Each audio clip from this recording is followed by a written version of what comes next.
The Bleacher Report app is your destination for sports. Right now, the NBA's heating up, March Madness is here, and MLB is almost back.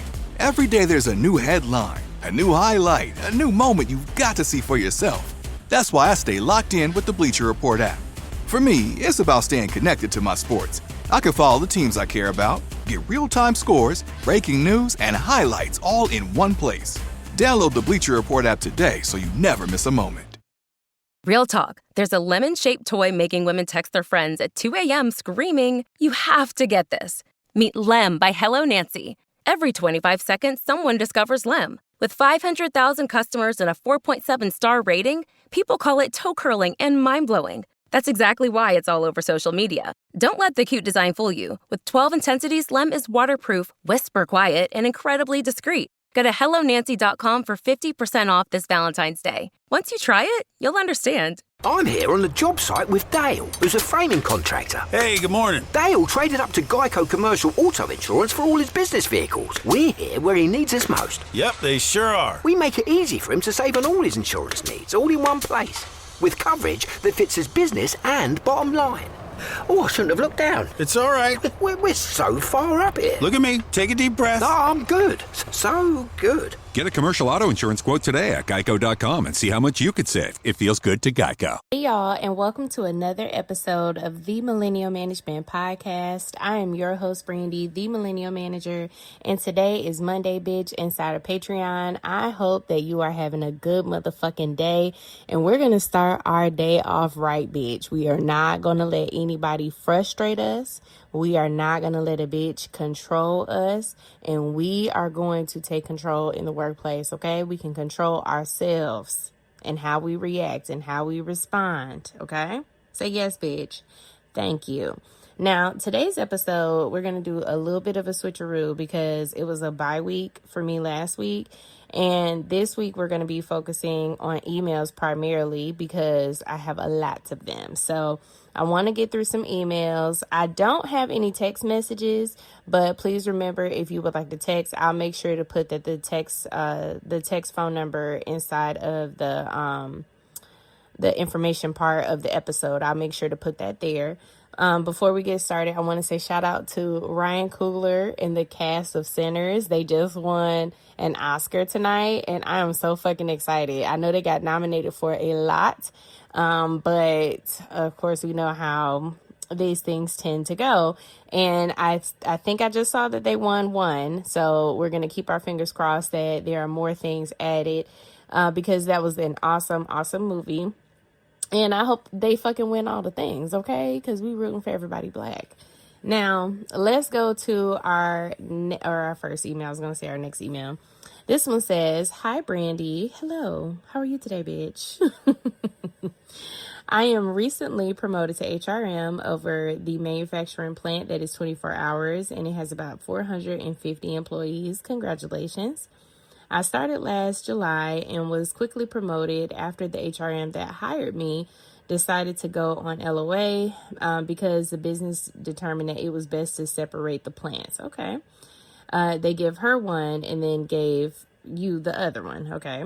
Should I be expected to be available 24/7 for business? The power went out yet again. The plant manager calls me at 9 p.m. in the evening to send a mass call message to delay morning employee start time. Well, I was out to dinner and nowhere near my laptop, and I had previously asked the HRM to give the plant manager access because we are not always available. Because I didn't reply, he texted me several times to say, "No message received. Did you send the message to all the employees?" And everyone showed up at 7 a.m. "Sir, your message was sent on delay from 7 to 9 a.m. If they came in, it's okay because there's been outages before at the plant and had them sit for hours. Also, I am not obligated to answer my personal cell phone on any day because that is my personal cell phone. I don't have a work phone, and if you would like, if you have to have your employees do that." Okay. Let's talk about some of these acronyms here. Back inside of the email, the HRM position is human resource management, is what I'm gathering, okay? Which is why the position is so important. and why they had to split up the load, because that's a lot for just one person. And the other person went on leave, and they're supposed to be splitting up the plants and giving her one and giving you one, and that's what you guys decided to do. So your official title is Human Resource Management, is what I'm gathering. And I don't necessarily agree that you should be available 24 hours a day, because that's impossible. But I do believe that also depends on your contract. Okay, so I'm gonna need you to go back and look at that contract that you signed when you accepted that position, and also what that all entails. Now, if the previous HRM did not give that manager access to all of the employees' phone numbers, then you do it, because you're the current HRM. You're the person that can make the change. You are the person who can activate that. Do it. Now, as far as a personal cell phone and them contacting you, I have nighttime hours as well. So I understand that there are just some things you are going to miss.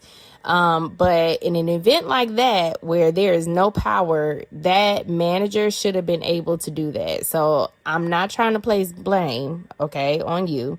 But I will say that I think that you should have made sure that whatever access you had requested for them to have was given to them. And then that way, when a situation does happen, because we want to be preventative, all right, you want to prevent a situation where employees have to sit for hours, like you described, where that has happened previously, or that people drive all the way to work and they really don't need to be there. Like, this is a waste of time. This is a waste of effort. I could be resting until it's time for me to be there. So it is important that somebody does it. The issue is who. And I feel like if you're not going to be available 24/7, which you really don't want to be, and you really should not have to be, then you need to make sure that the people who are there doing the job have the access to the information to do so. Okay? That's my opinion.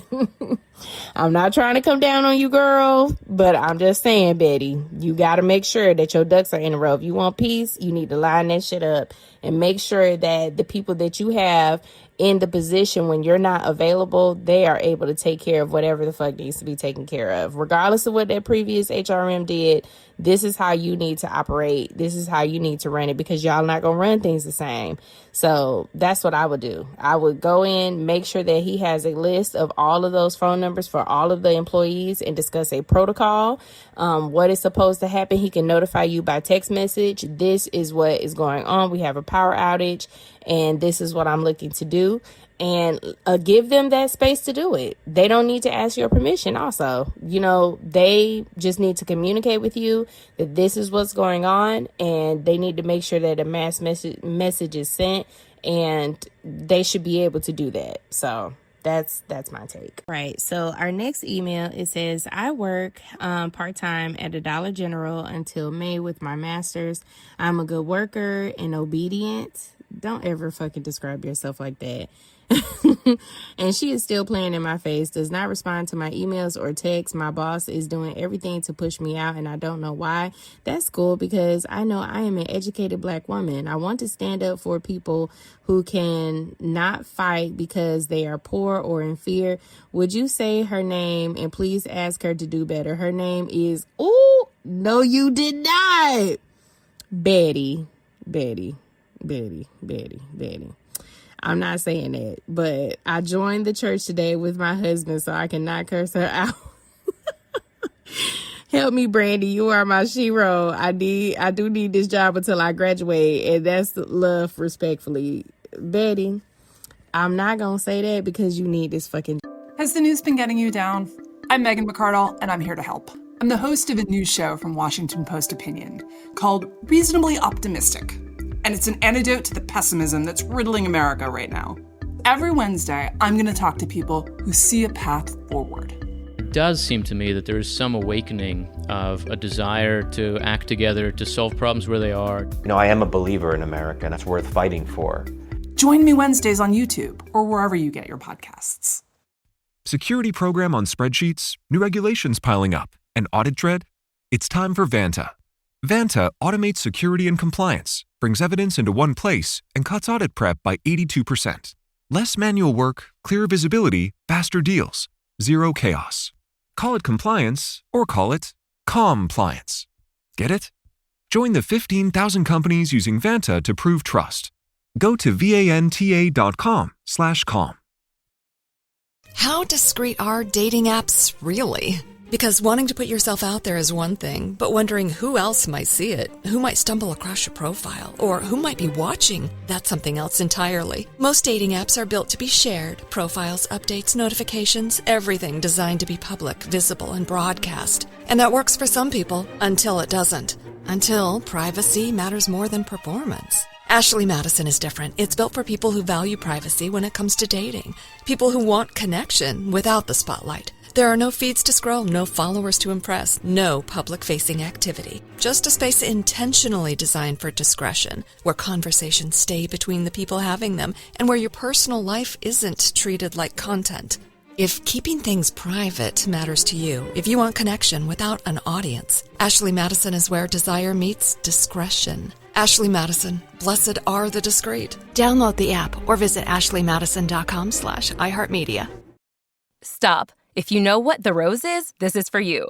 And if you don't, listen closer. Meet Lem by Hello Nancy. Yes, it looks like a lemon, but it's anything but innocent. Every 25 seconds, someone discovers Lem. With 500,000 customers and a 4.7 star rating, women say it's toe-curling and mind-blowing. It's whisper quiet and completely discreet, so no one hears a thing and no one knows what it is. Go to HelloNancy.com for 50% off this Valentine's Day. Once you try it, you'll understand. Job.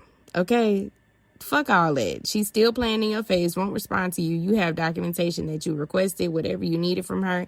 She is not looking to engage with you, probably because she knows that you're going to leave, okay? And you are on to better and greener pastures, and her ass is going to be sitting at this motherfucking stove. It ain't nothing wrong with working at Dollar General, but you know what the fuck I'm saying. You about to have your master's degree. You are accomplished. You are smart. You are moving on. Fuck them. Okay, you don't stand up for nobody at their damn job. Let them stand up for themselves because they have a fucking mouth and they can speak. Okay, you are not somebody's savior, and I want you to take that fucking cape off. We're not gonna address this heifer. We're gonna let this bitch continue doing what the fuck she do, and you go to work fucking unbothered. Okay, do not engage with her unless you absolutely have to, and always make sure you get it in fucking writing. Okay, that you requested something from her or that you reached out to her. Do not do any conversations verbally, and find you another motherfucking job that lines up with your degree. Fuck this bitch. Right, and our next email, this one says, "Hi Brandy, I'm a long-time listener, first-time Betty. Working while in school isn't easy. As a full-time student, my employment is an amalgamation of multiple part-time jobs that work with my school schedule. Thankfully, scholarships cover most of my school costs, and I've been able to get good grades while studying, maintaining volunteer commitments, and taking time for me and networking regularly for my next professional level. My last employer's business wasn't doing well long before I was hired, but the owner tried to scapegoat me daily in front of coworkers and clients. Despite my diplomatic rebuttals with the facts and requests to speak to me respectfully, with a third of the staff leaving in my first 90 days, I knew my skills weren't being valued and that office environment would soon push me out." You are correct. That's not somewhere that you're going to be able to last for a long time. First of all, a third is a humongous fucking number of team members leaving in 90 days. That is the fastest turnaround. Like, you barely have your legs on you in a job in 90 days, depending on what your role is.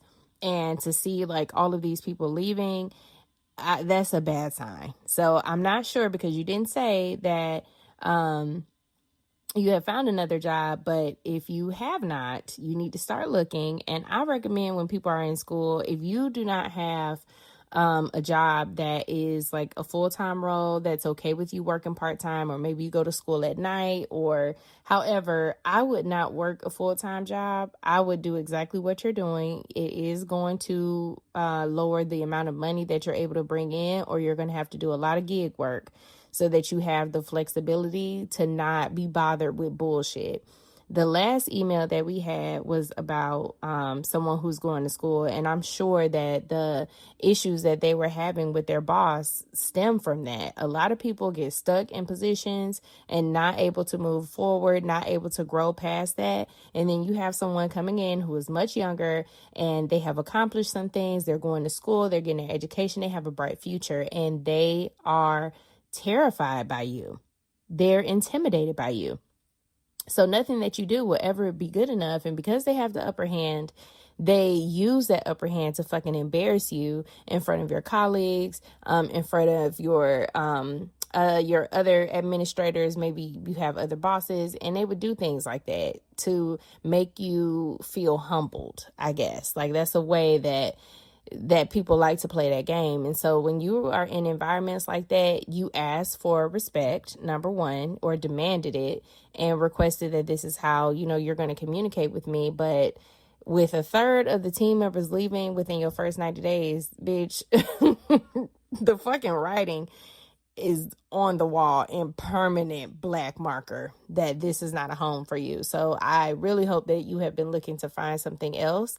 And I hope everything works out for you as far as school is concerned. Education is very fucking important, and do not let a job get in the way of you getting your education. Sometimes you got to do what the fuck you got to do until you can do better. So do not let this job stop you or deter you, meaning like they stress you out so you start kind of slipping in school because you're worried about shit at work. Fuck that job. Fuck them people. Get your motherfucking education so that you can move on in your career. Right? In our next email, it says, "Hi, my name is Betty," because we like to keep it cute over here, Betty. All right. "I am a licensed social worker, and for the first time in my career, 5 years, I'm considering saying yes to a promotion." Okay. All right, bitch, let's get to the rest of this email. "I've always been fine with being a specialist or someone that is not in leadership. I've had several managers tell me that I have natural leadership capabilities, etc., etc. I am an extremely hard worker. I'm a kind human, and I have a deep understanding of human condition," which I would hope that someone would have these qualities being a social worker. God bless you. "I don't want to let the fear and actions of people keep me from making more money and growing professionally and personally. However, I've never managed anyone before, and soon I'll be offered a management opportunity to manage 2 family advocates at the university that I work for, and I'm terrified. And I am so ready to take the next step in my career. Do you have any tips for a first-time manager? Any suggested reading? And I want to do right by people that I will manage and hold them and myself accountable." Okay, Betty, God bless you. First of all, you are going in not just for your own personal gain, but you are looking to not only hold those people accountable, but hold yourself accountable, which means that you're going to keep yourself in check. And you're also going to allow your team members to come to you and discuss things that may be difficult. And it may be hard for you to hear, but you need to hear it. Like if you do something that they don't necessarily appreciate, and they have to be able to articulate that to where you're not offended. So I feel like you have the good capabilities to be a great manager. As far as a training is concerned, this is what I always recommend for people who have never managed, is to go through like a training course. So there are lots of management training courses you can use. Sophia Learning, I believe, has some, and I want to say Sophia Learning has free training courses on the platform. Google has some, and there are so many. The Bleacher Report app is your destination for sports. Right now, the NBA is heating up, March Madness is here, and MLB is almost back. Every day there's a new headline, a new highlight, a new moment you've got to see for yourself. That's why I stay locked in with the Bleacher Report app. For me, it's about staying connected to my sports. I can follow the teams I care about, get real-time scores, breaking news, and highlights all in one place. Download the Bleacher Report app today so you never miss a moment. Real talk. There's a lemon-shaped toy making women text their friends at 2 a.m. screaming, "You have to get this." Meet Lem by Hello Nancy. Every 25 seconds, someone discovers Lem. With 500,000 customers and a 4.7-star rating, people call it toe-curling and mind-blowing. That's exactly why it's all over social media. Don't let the cute design fool you. With 12 intensities, Lem is waterproof, whisper quiet, and incredibly discreet. Go to hellonancy.com for 50% off this Valentine's Day. Once you try it, you'll understand. How discreet are dating apps really? Because wanting to put yourself out there is one thing, but wondering who else might see it, who might stumble across your profile, or who might be watching, that's something else entirely. Most dating apps are built to be shared. Profiles, updates, notifications, everything designed to be public, visible, and broadcast. And that works for some people until it doesn't. Until privacy matters more than performance. Ashley Madison is different. It's built for people who value privacy when it comes to dating.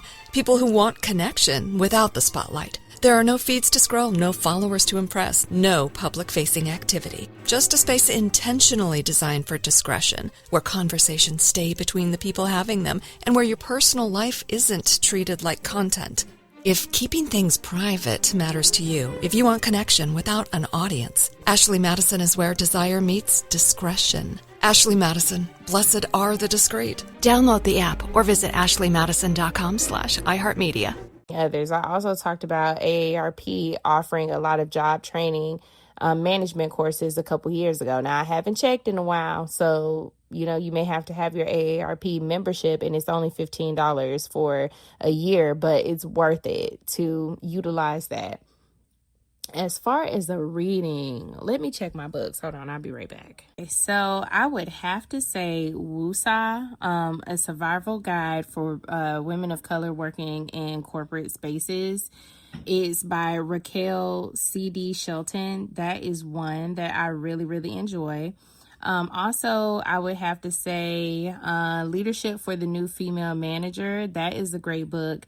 And I think it's important that you read books that are specifically geared towards women, because some of these books by male leaders, it's a little red pilly. It's a little red pilly, and a lot of just obscure information that is not you work hard, bro, and, you try your best, but there aren't really real actionable items that you can take into the role to make you successful and also make sure that your team is successful. Also, I'm Not Yelling, a Black Woman's Guide to Navigating the Workplace. This is by Elizabeth Leiba. I want to say her name is Leiba, and it's a black author. And the book is yellow, and so that's how you can tell which one it is. But it's very specific, and it kind of stands out when you look into the HR segment of Barnes & Noble, or if you're purchasing online. But that would be a good start. I would say to start with those leadership books, the book specifically about a Black woman's experience of working in corporate America, because your experience working in an administrative role is about to change. Your environment is different when you are a specialist, right? But now you're going to be in leadership, and I think all eyes are going to be on you a little more than they were before, and you have to be okay with that, and you also have to know how to maneuver in that. So I would say that those are the 3 books that I would recommend. I also recommend the management training programs. There are so many. I don't know if your university or your organization, if they have that available, but I would ask them if they have something for leaders specifically where you can provide the additional assistance. One day I need to write a damn book, for real, because I'm up here. I have so many fucking books. It's fucking ridiculous, but I think I bought 8 last week. And that's going to be my next series of books that I'm going to be reading. And you really can never have too many. So I hope you enjoy the options that I recommended. And I'm going to go through some more of my books, and I'm going to make a post about them, about different ones, I guess. That'll be good. But that's going to be it for today. I wish you the best of luck, Betty. I hope you are successful. I really appreciate your kindness approach to management, especially the accountability part about holding yourself accountable and making sure that you are doing this for the right reason. You want to steer your team in the right direction. And I think that is great. You said that you are terrified, do it scared, because anybody who is brave going into management and not afraid of anything is bound to make foolish mistakes and not want to be corrected because they are overly confident. So you could be confident, but there should be a little bit of fear there so that you can always remain in a space of humility in management. And this is no matter what management role you hold. You always have to be humble and make sure that you are not stepping on your people, because that is who does the fucking work. Okay? Okay. Good luck to you, honey. Good luck to everyone that wrote in today. I hope you all have a good motherfucking day, and make sure that you stand on fucking business at your fucking job. Don't let them people play with you. Don't let them people fuck up your time. Make sure your check is right, and you take your motherfucking ass home. You understand, bitch? Thank you. Have a good motherfucking day, and I'll talk to your ass later. Bye. The Bleacher Report app is your destination for sports. Right now, the NBA's heating up, March Madness is here, and MLB is almost back. Every day there's a new headline, a new highlight, a new moment you've got to see for yourself. That's why I stay locked in with the Bleacher Report app. For me, it's about staying connected to my sports. I can follow the teams I care about, get real-time scores, breaking news, and highlights all in one place. Download the Bleacher Report app today so you never miss a moment. If you like the show, please take a moment to rate, review, and subscribe. It really does help the show to grow. Thank you for listening.